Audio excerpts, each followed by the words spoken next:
Benfica Lisbon is known as one of the best academies in the world of football. Bernardo Silva, João Cancelo, Ruben Dias, João Felix, and even Angel Di Maria and David Luiz all started their European careers with the Portuguese club. Among their youth today are some of the world's future stars. Already leading the team are Antonio Silva and João Neves. But you don't need me to tell you about Benfica Lisbon. I want to tell you about the other sort of export that Benfica does, the export of football clubs. Around the world, and in Portugal itself, there are affiliations, delegations, and houses of Benfica, all affiliated with the club and supported by the club, while even having voting rights in the Portuguese club's General Assembly and presidential elections. Some take part as fan clubs around the world, but others function as local football clubs in their country. We will now take you on a journey through some of the Benficas of the world. Let's start with Benfica Macau. The Asian club is one of the best teams in Macau. It was established originally in October 1951 as the house number 232 of Benfica, and competed in the Macau Football League and in local youth tournaments until the early 90s. The club was then re-established in 2008 and have won 5 championships and 3 Macau FA Cups. They are also the first team in Macau history to play in the AFC Cup group stage and to score points internationally, winning 4 out of 6 games in the group stage and finishing second in the group. But I want to go back to the 1970s. Benfica is by far the best Portuguese club, and one of the best in Europe. The club won the league 3 seasons in a row between 1966 and 1969, finishing second in the 1969-1970 season. In the summer of 1970, the club decides to go on an Asian tour, with a short stop in Angola and Mozambique, playing in Macau, Hong Kong, Japan, and South Korea. Benfica arrives in Macau with all of their stars, the one and only Eusebio, along with club captain Simões, prolific striker Artur Jorge, goalkeeper José Henrique, and others. Now, the result differs between newspapers, but it is clear that Portuguese Benfica scored 4 goals, Artur Jorge with a hat-trick and Eusebio with another one. Did they concede or not? It's unclear. What is clear is that the tour must have brought them good luck, as they won the league 3 years in a row afterwards. Which leads us to the next visit of Benfica to Macau, 3 years later. This time the Asia Tour is mid-season, with games against Hong Kong, China, Macau, and Indonesia. Again, SL Benfica went with their strongest side to Macau. This time the game was much more one-sided, and ended in a whopping 11-0 to the Portuguese side. Artur Jorge with another phenomenal game scored 4, Nene and Eusebio with 2 each. When Eusebio passed away in 2014, Benfica Macau paid tribute to him by taking part in a game in his honor and playing the next season in jerseys with Eusebio imprinted on them. Next up, Sport Laulara y Benfica from Timor-Leste. The club, known as the Laulara Tigers, is based in Laulara, Ailu district of Timor-Leste. It is known as one of the oldest clubs in the country. The club is associated with the current Prime Minister of the country, Xanana Gusmão. The Timor-Leste Football League was created in 2015 under the name Liga Futebol Amadora and replaced the previous version, the Superliga Timorense. Our SLB Laulara won the first season of the league. You know what, it's time to explore Africa, but before that, we'd appreciate it if you like, subscribe, and comment so we can create more videos.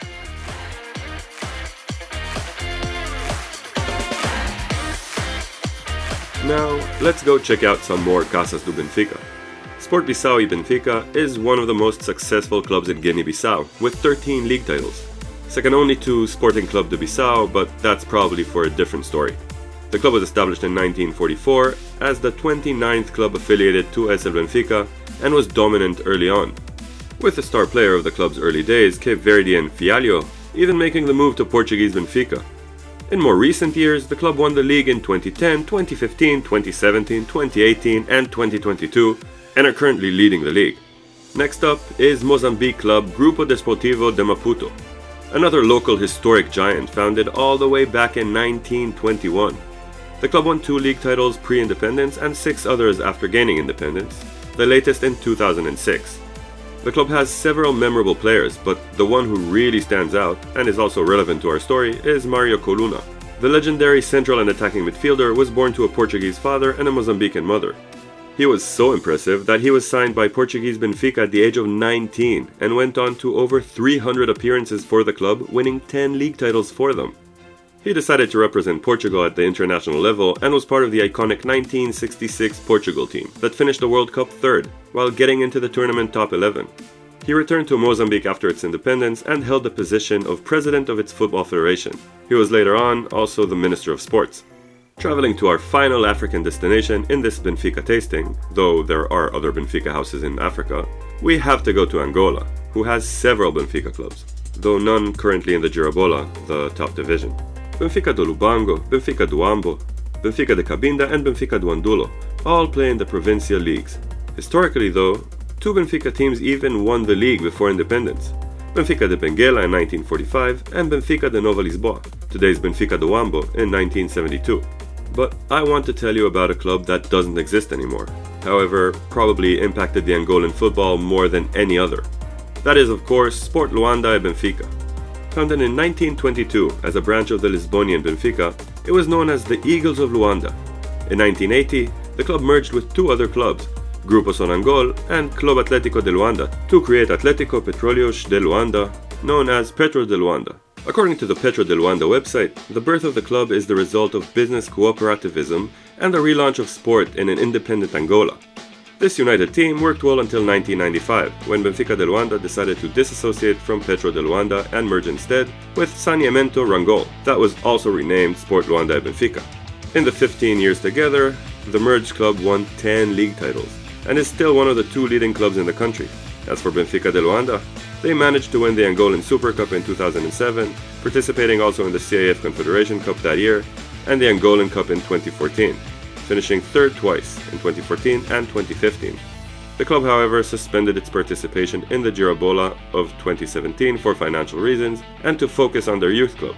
However, that has probably marked the end of the club. I think it's time to cross the Atlantic and fly from Angola to Brazil. So, it might come as a surprise given the relations between Brazil and Portugal.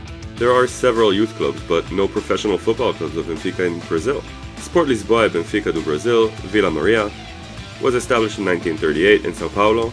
In the 1950s and 1960s it was a professional team, but it does not seem to have had much success. What remains of the club now is an amateur club and a local stadium that hosts, among others, the Benfica Cup. Another Brazilian Benfica is the sport club Benfica do Guarujá, also based in Sao Paulo. This amateur club was established in 1969. After competing in amateur competitions, the club decided to join professional football in 1989, registering to the third division, however finished second to last with only 7 wins in 24 games, and without the support of the city hall and local businessmen, the club decided to stick to amateur football and social activities. I want to finish with some European football. There are quite a few teams in lower regional divisions in France, Belgium, Germany and Switzerland focusing on youth and acting as community centers. But there is a club who played in the top division of its country until the end of the 2021-22 season. FC Rapid Mansfeldia Hamm Benfica, now known as FC Luxembourg City. The club was founded in 2004 as a merger between two other clubs, FC Hamm 37 and FC Rapid Mansfeldia 86 Luxembourg. It started playing in the second division called the Division of Honor. What an interesting name for a league. We should all play with honor.